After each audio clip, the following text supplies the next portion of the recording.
Welcome to the Revenue Rewired podcast, hosted by StringCan Interactive's visionary CEO, Jay Feitlinger, and no-nonsense COO, Sarah Shepard. We're here to accelerate your revenue and give your marketing purpose. All right, hello and welcome everybody to this next episode of the Revenue Rewired podcast. Hi, Jay. How's it going, Sarah? Ciao. Wait, that's not how you say hello, is No, it? what? Hey, like Why can I buongiorno? not remember how to, there it is. Why? I feel like I did this the last time you were on the air Well, for in me, it's Italy. buonasera right now because it's nighttime. Okay. Well, there you go. All right. Well, we have you back. So last week we had a guest and that was amazing. And so this week we have you back. It's so good to have you back. And Appreciate it. we love topics that we feel are timely and relevant, as you guys do too, as our listeners. And this one was a little bit surprising to me. And so, what we want to talk about today is that strategy without execution is really just expensive advice. And I want to kind of full stop there and say this is going to sound really snarky and bratty, but please just hear us out because there's a reason behind this. And part of the inspiration for this chat today was a AI ROI conference last week put on by Section. And I was actually quite impressed. It was 7 hours, literally nonstop, no breaks, full on, full steam ahead. I mean, I had to take my earpods to the restroom. Like I didn't want to miss a minute of it. TMI. And I thought it was kind of funny. I'm like, are they going to give us a bathroom break or I have to just take my own? But I was kind of impressed that it was just really good content. They were on time. It was one of the best all day webinars I've ever attended. And so I highly recommend if you guys find that out there. I'll try to add the link to the show notes. But one of the really interesting comments, there were several made by a couple of the speakers, one being Scott Galloway, and I'm drawing a blank on the other guy. He was wonderful as well, a peer of Scott's. And he kind of said, listen, consultancies are dead. And it was like you could hear a pin drop in this virtual room of there were hundreds of people and I'm watching the comment thread fly like I couldn't even read it. It was flying so fast. And I was like, wow, that's a really interesting opinion. He just went straight for the jugular. And we've been talking about it internally, like what that comment meant. And I had another chat with an AI kind of consultancy group at the end of the week last week. And they asked me about that comment. And I said, well, here's what I think it means. And so before I dive into that, Jay, just off the top of your head, what do you think that comment means to you, or what does it mean to you? In regards to the AI ROI Like part, or consultancies are dead. wow. Well, you know me, I'm not a big fan of the things are dead stuff. Like, I think I've been in this industry now for over 26 years, which sounds insane. Basically half my life, or more. And I think I've heard SEO is dead or SEO is dying more times than I can count. And clearly it's not dead, it's just evolved. So I know that a lot of companies use that for like clickbait and you're saying those kind of profound things, but there's always a time and place for that on the consulting side. So I guess my answer is no. I do not agree that consultancy is dead. Yeah. I and here's where I had the chat with the AI consultancy group was because they were very intrigued by that. Like, wow, that's a really mean statement. That's pretty harsh. What do you think it means? I said, well, here's where I, as an integrator, somewhat struggle, and I understand where he's coming from. Um, to me, if you are pure consultancy, there better be a gosh darn good reason for you to be in my business. And I would have hired you for something incredibly specific, and I want your advice and I can execute on it. Where I think the intention of that comment was is that AI now can offer you some decent advice. I won't say it's great advice because that's all on you and how you're kind of prompting your systems. But AI can now sort of consult in an aspect of, maybe some more generic types of business initiatives. But if a consultancy is just coming in and like vomiting and dumping all kinds of work on you, most people right now are way too overwhelmed to execute on that. And I think consultancies have evolved into operating a little bit more, executing a little bit more, because otherwise it's not getting done. And so I Hmm. think that's where the intention of that was going is it also is putting the onus on the consultancy to help drive business changes and huge organizational initiatives that if the leadership isn't really owning, it's kind of giving me office space flashbacks. Well, that's hysterical. And so that and it was they did not specifically call out that this was AI generated, like that the comment was meant for AI consultancies. But that was a huge part of the conversation was that there are certain items in your business that need to be kind of like grassroots from the inside out versus hiring an outside firm.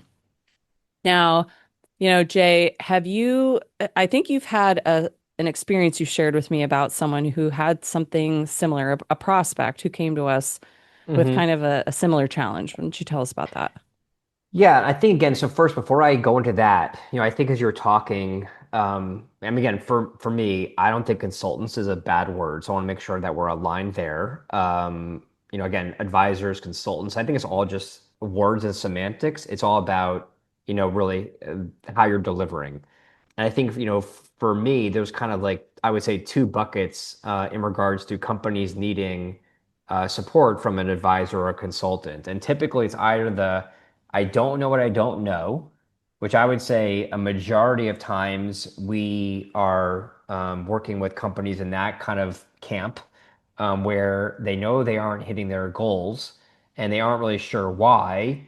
And they want someone to come in and do a very holistic view of the business because often they can't see what we could see because they're so close to it. And then the second, I think, camp or bucket would be people that need help with how to properly implement something. So, maybe for example, like they want to buy off and get a HubSpot situation going on with their business. They would want to work with a company like us because we're HubSpot experts.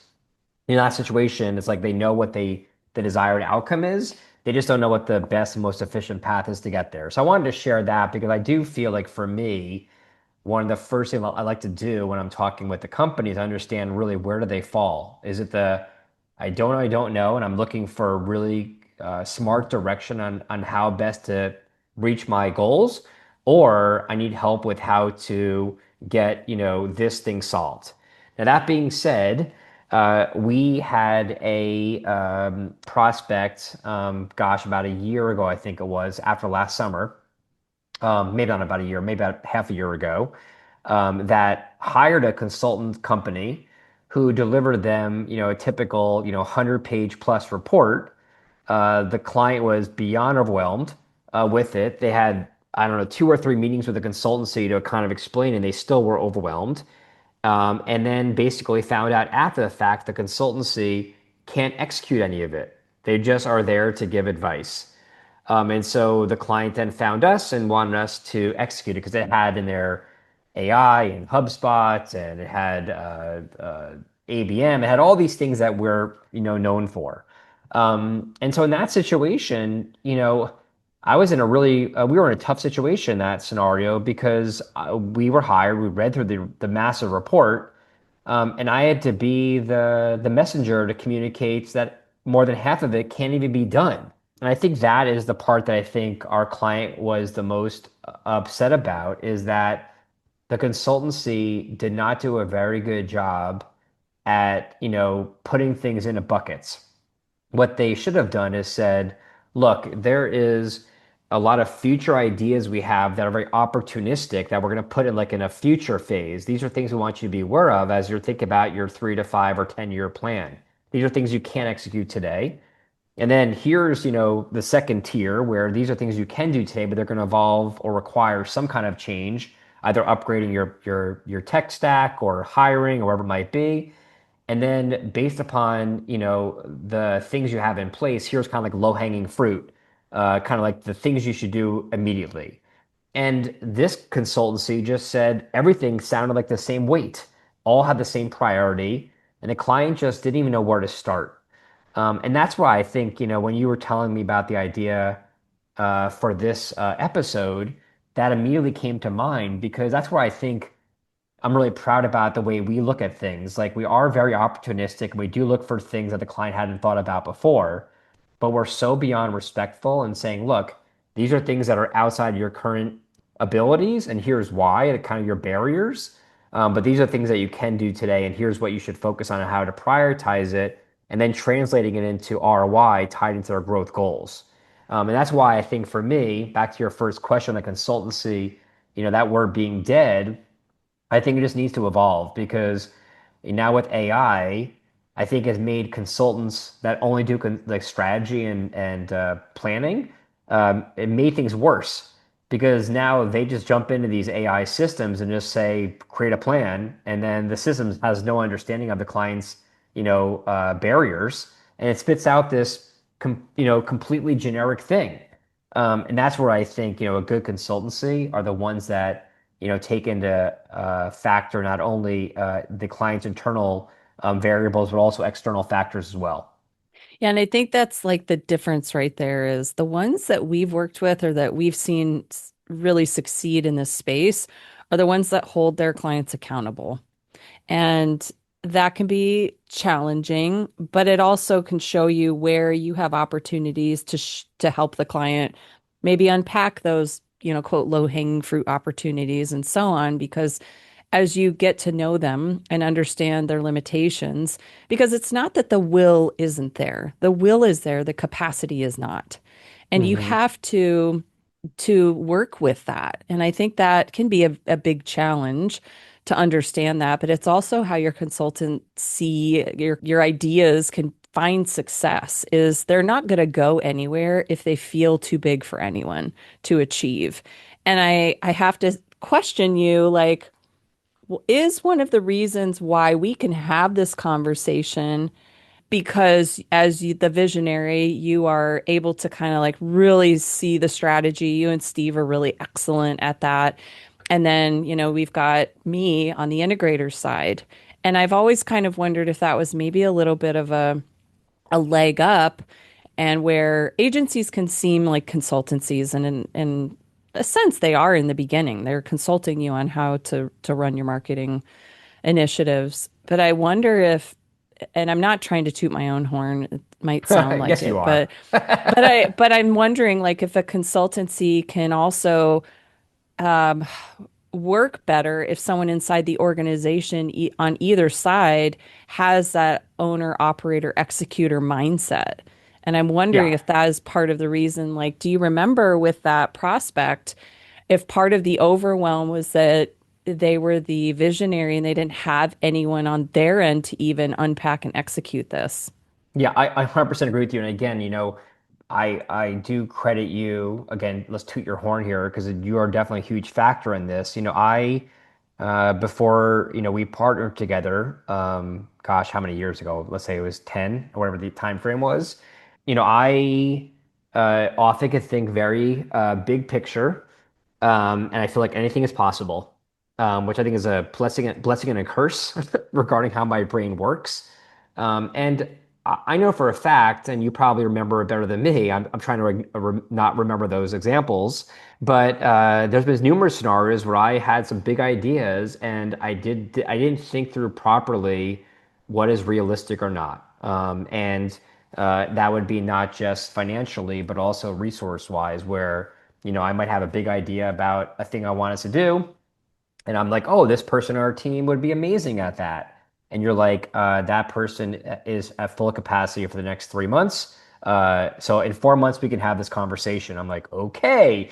And so I think to your point, that's where I think can cause some unnecessary stress for organizations that when a consultancy comes in, if they don't have a good process to identify not only the barriers the company might have regarding financials and timing and capacity, but also with resources. And I think you're right, Sarah. It's if they don't have a proper implementer or integrator, depending upon what kind of platform the company is running on, that could make that dream become a reality and or think through, almost like building a home. It's like the consultancy is typically the architect that's creating the blueprint for that new home. But, the person that's wanting to build a home might be like, I love this plan, let's do this. And then they're like, okay, go hire a builder. And then you go to hire a builder, and the builder's gonna be like, well, where's the land? You're like, oh, I need land. It's like I know I'm being super snarky and silly right now, but it's amazing to me how many times I run into a situation where like that in that scenario, that consultancy, they had, I don't know, probably 15 to 20 pages of that huge document talking all about the CRM. So my first question was, tell me about your CRM. They're like, what is a CRM? Now, again, I mean, this wasn't a tiny company. They probably were doing, I don't know, 20 to 25 million. Old school firm, manufacturing, relied on Excel spreadsheets. They didn't have any of this kind of stuff in place. And so the fact that the consultancy talked all about how they should leverage their CRM and do all these things and didn't even know they had one, I mean, that immediately, in my mind, discredited the value of this entire thing. Like, I don't even know what they even did during their discovery process. So I think, again, a really smart, advisor or consultant who's been hired to help a company level up or grow need to ask a question like, okay, if you're the visionary, who in your team will we be working with to actually implement this, like a project manager or whatever it might be? And if there is no one like that in place, that hard conversation needs to happen up front, or else all you're going to do is deliver this amazing glorified, paperweight that is going to cost a bunch of money and time, and it's just going to leave the company in a really bad taste in their mouth because they can't implement a lot of the stuff, and that's gonna not gonna feel good for anyone.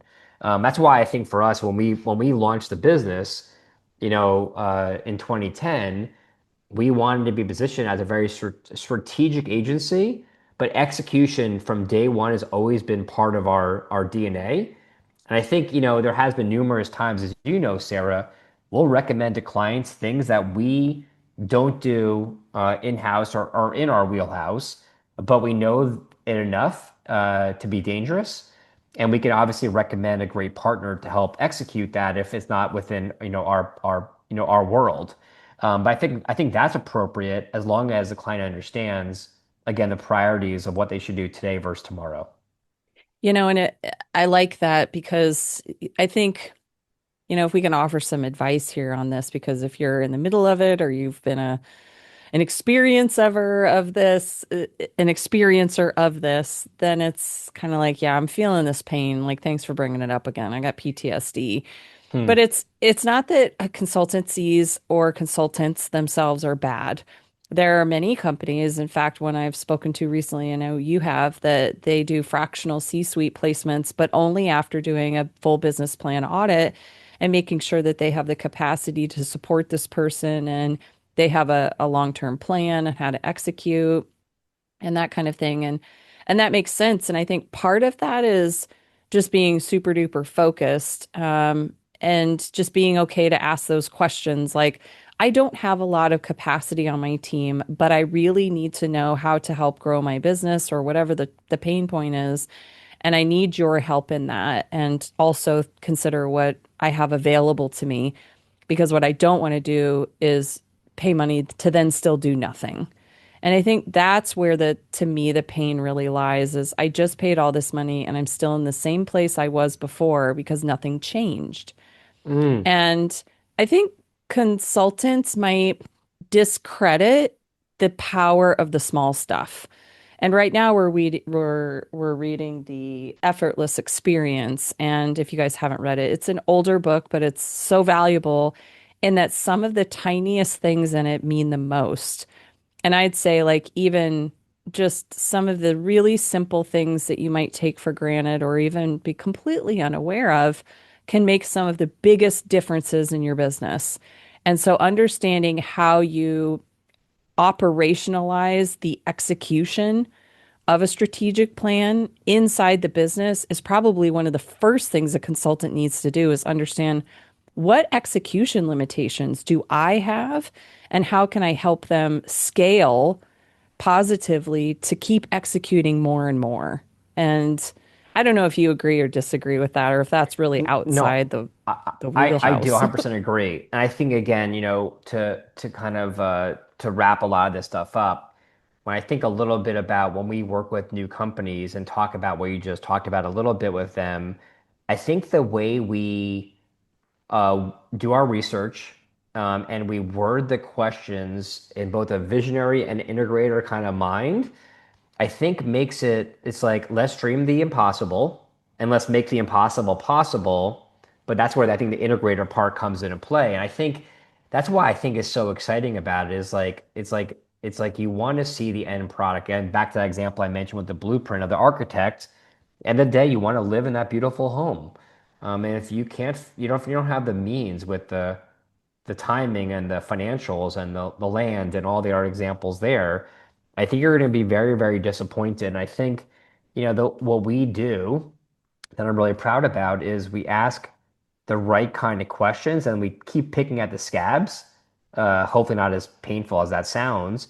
But I think again, it's like we shouldn't expect companies to know what they don't know because if they did, they wouldn't need to hire a consultant.